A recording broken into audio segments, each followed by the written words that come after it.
নমস্কার। ক্যালকাটা ডায়ালগস থেকে মনোজ দাসের প্রীতি ও শুভেচ্ছা নিন। 23শে এপ্রিল 2025-এ ঠিক সেই পহেলগাঁও ঘটনার পরের কথা আপনাদের মনে আছে। 23শে এপ্রিল তারিখে 2025 গত বছর সিন্ধু জলবন্টন চুক্তিকে অনির্দিষ্টকালের জন্যে কেপ্ট ইন অ্যাবেয়েন্স বা স্থগিত রাখার সিদ্ধান্ত নিয়েছিল ভারত। আর ভারত এই সিদ্ধান্ত নেওয়ার পর থেকে পাকিস্তানের ঘুম উড়ে গেছে।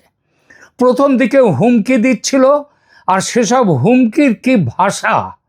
পাকিস্তানের এনএসসি বা ন্যাশনাল সিকিউরিটি কমিটির হুমকি কী ছিল মনে করিয়ে দিই। ভারতের সিদ্ধান্ত ঘোষিত হতেই প্রধানমন্ত্রী শেহবাজ শরীফের সভাপতিত্বে 24শে এপ্রিল মানে ঠিক পরদিনই পাকিস্তানের সেই বৈঠকে সিদ্ধান্ত হয় পাকিস্তানের প্রাপ্য জল বন্ধ করা বা নদীর প্রবাহ ঘুরিয়ে দেওয়ার যে কোনো প্রচেষ্টা যুদ্ধের কাজ অ্যাক্ট অফ ওয়ার হিসেবে দেখবে পাকিস্তান। আরও কি বলা হয়েছিল? বলা হয়েছিল পাকিস্তান এর জবাব দেবে ফুল force across the complete spectrum of national পাওয়ার। বাংলায় যার অর্থ রাষ্ট্রের হাতে থাকা রাজনৈতিক, কূটনৈতিক, অর্থনৈতিক এবং সামরিক শক্তির সব কিছু দিয়ে উত্তর দেয়া হবে, মানে সরাসরি যুদ্ধের হুমকি। পাকিস্তানের প্রাক্তন বিদেশমন্ত্রী এবং পাকিস্তান পিপলস পার্টির নেতা বিলাওয়াল ভুট্টো জারদারি তিনি সিন্ধুর তীরে এক জনসভায় দাঁড়িয়ে বলেন, সিন্ধু আমাদেরই থাকবে। এই নদীতে হয় পাকিস্তানের জল বইবে, নয় ভারতীয়দের রক্ত বইবে। বিলাওয়াল প্রাক্তন বিদেশমন্ত্রী এবং পাকিস্তানের অন্যতম প্রধান রাজনৈতিক নেতা হওয়ায় বক্তব্যটির কূটনৈতিক গুরুত্ব খাটো করে দেখা যায় না। পরবর্তী সময়ে বিলাওয়াল আরও বলেছিলেন, ভারত ন্যায্যভাবে জল ভাগ না করলে পাকিস্তান 3টে নদী নয়, মানে সিন্ধুর তো 6টি নদী, 3টে বাংলাদেশ এই ভারতের দিকের জল দেয়, আর 3টে ভারতের মধ্যে দিয়ে গিয়ে পাকিস্তানের দিকের জল দেয়।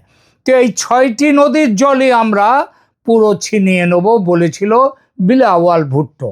2025 সালের আগস্টে প্রধানমন্ত্রী শেহবাজ শরীফ তিনি বলেন, সিন্ধুর জল আমাদের, আর সেই জলের এক ফোঁটাও ভারতকে নিতে দেব না। তিনি হুঁশিয়ারি দেন, পাকিস্তানের জল বন্ধ করলে বা ভারতকে ডিসিসিভ রেসপন্স বা উপযুক্ত জবাব দেয়া হবে। এরপর পাকিস্তানের সেনাপ্রধান, এখনকার ফিল্ড মার্শাল আসিম মনির, একটা যুদ্ধে হেরে যাওয়ার পর সেই যুদ্ধের সেনাপতির ফিল্ড মার্শাল পায়, এটা আসিম মনির দেখিয়ে দিয়েছেন। তিনি আমেরিকার মাটিতে দাঁড়িয়ে বলেন, ভারত যদি সিন্ধুর জল আটকাতে কোনো বাঁধ তৈরি করে তাহলে পাকিস্তান অপেক্ষা করবে বাঁধটি তৈরি হওয়া পর্যন্ত, তারপর 10খানা মিসাইল দিয়ে সেটি ধ্বংস করে দেব। তিনি আরও বলেন, সিন্ধু নদ ভারতের বাবার সম্পত্তি নয়। এই বক্তব্যের পিঠোপিঠি ফিল্ড মার্শাল মনির আরও হুমকি দেন, মনে রেখো আমাদের কাছে অ্যাটম বোম আছে।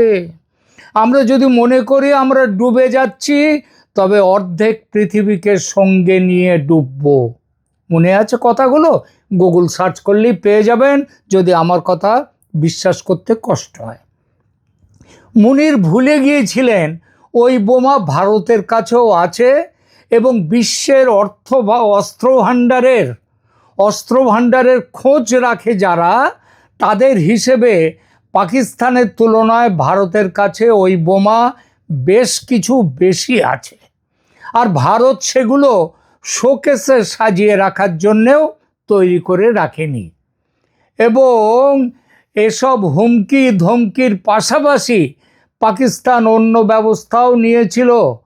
ভারত চুক্তি রাখলে তারা বিশ্বব্যাংক ও চুক্তির বিরোধ নিষ্পত্তি ব্যবস্থায় যাবে। তারা আন্তর্জাতিক সালিসি আদালতে যাবে, অন্যান্য আইনি পথ নেবে, জাতিসংঘ এবং বন্ধু দেশগুলোর কাছে বিষয়টা তুলবে। পাকিস্তানের একজন মন্ত্রী রয়টার্সকে বলেছিলেন, ভারতীয় সিদ্ধান্তের বিরুদ্ধে আন্তর্জাতিক আইনি ব্যবস্থা তৈরি করা হচ্ছে। ভারত মুখে বলে না, কিছু বলেও নি, কারণ ভারত ঘেউ ঘেউ করে না, দরকার হলে কামড়ে দেয়।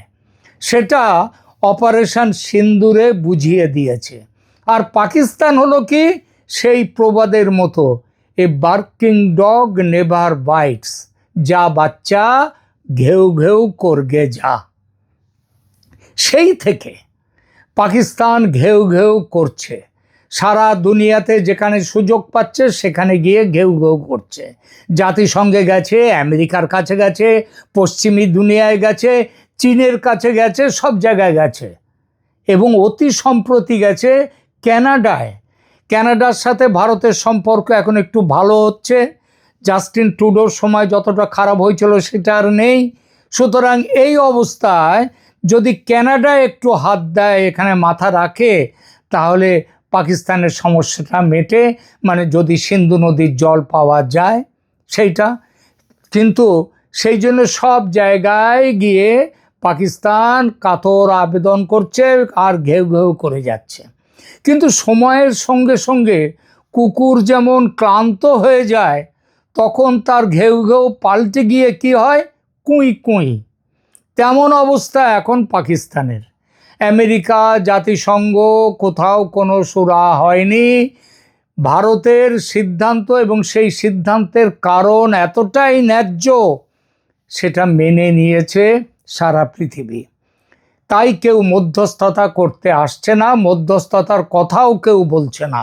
ওদিকে পাকিস্তানে জলের হাহাকার, এখন শয়নে স্বপনে দুঃস্বপ্নে দেখছে জল নেই, জল নেই, শুকিয়ে যাচ্ছে পাকিস্তানের সমস্ত মাটি, ক্ষেত, ফসলের জায়গা। এই দৃশ্যের বা এই পরিস্থিতির আর এক পর্ব কি পশ্চিম সীমান্তের মতো ভারতের পূর্ব সীমান্তে অভিনীত হতে চলেছে। পাকিস্তানের চেয়ে বহুগুণ খারাপ পরিস্থিতি কিন্তু বাংলাদেশের হবে, আর সেটা হতেও চলেছে। পাকিস্তানের কি অবস্থা, সিন্ধু অববাহিকার 3টি নদীর জল ভারত কিন্তু এখনো বন্ধ করেনি। বন্ধ করার মতো পরিকাঠামো পুরো এখনো তৈরি নেই ভারতের।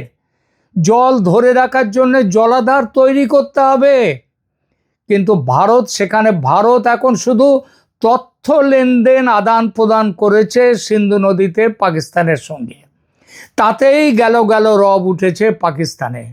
আর বাংলাদেশে কি অবস্থা, বাংলাদেশে গঙ্গা তিস্তায় ভারত চাইলে এই মুহূর্ত থেকেই হাহাকার তৈরি করে দিতে পারে। গজলডোবা তৈরি আছে ভারতের তিস্তার জন্যে, সেখানে আবার নতুন করে 2টো ক্যানাল খুঁড়ে সেখান দিয়ে জল নিয়ে যাওয়ার সমস্ত ব্যবস্থা করে রেখেছে ভারত, করতে চলেছে। এবং পশ্চিমবঙ্গ সরকার তাদের এই বাজেটে তার জন্য 11,000 কোটি টাকা বরাদ্দ করেছে। আর গঙ্গা ফারাক্কা তৈরি, শুধু বন্ধ করো বললেই ব্যাস গেট বন্ধ, জল যাবে না। আবার সেই 96 সালের আগের হালে ফিরতে হবে বাংলাদেশকে। 96 সালে শেখ হাসিনা 30 বছরের চুক্তি করেছিলেন, সেই চুক্তি শেষ হচ্ছে। এটা 26-এর শেষ জুলাই, ডিসেম্বর খুব দূরে নেই। প্রধানমন্ত্রী তারেক রহমান চীন সফর সেরে সৌদি যাচ্ছেন। ভারত অনেক দূরের দেশ তো, তাই সময় করে উঠতে পারছেন না যাওয়ার। এবং বাংলাদেশের কেউ এখনো এসে ভারতের সাথে এই বিষয়গুলো নিয়ে আলোচনাই করছে না। ভারত বড় শত্রু দেশ তো, তাই বন্ধুত্ব তো করার কথা ভাবছেন না তারেক রহমান। তবে বাংলাদেশের চিন্তায় ভাবনায় কিন্তু পাকিস্তানের সন্ত্রাসী মতবাদ দেখা যাচ্ছে। পহেলগাঁও তৈরির সাহস এখনো জোগাড় করে উঠতে পারেনি বাংলাদেশ, তাই চীন, পাকিস্তান, তুরস্কের ঘাড়ে ভর করে চলছে তার ভারত বিরোধিতা। আর যে ভাষায় হুমকি দিয়েছে বিলাওয়াল ভুট্টো, শাহবাজ শরীফ, আসিম মুনির, সেই একই রকমের ভাষা শোনা যাচ্ছে। তারেক রহমানদের মুখে এখনো শোনা যাচ্ছে না, তবে বাংলাদেশের জামাত, এনসিপি, প্রাক্তন সেনাদের মুখে সেই একই ভাষা শোনা যাচ্ছে। জমিনি পরিস্থিতিতে প্রায় এক জায়গায় পাকিস্তানের সঙ্গে দাঁড়িয়ে আছে বাংলাদেশ। সুতরাং সিন্ধুর হাল গঙ্গা তিস্তাতেও যে হতে চলেছে অনিবার্য। শুধু ঘোষণাটাই করেনি এখনো ভারত, বাকি রেখেছে। পাকিস্তানকে যেমন বাঁচাতে পারেনি চীন, বাংলাদেশকেও বাঁচাতে পারবে না চীন পাকিস্তান। মিলিয়ে নেবেন কথাটা। এখনকার মতো এখানেই রাখছি। কেমন লাগলো এই আমাদের প্রতিবেদন তা কমেন্ট করে জানান এবং সাবস্ক্রাইব করবেন চ্যানেলকে। ধন্যবাদ।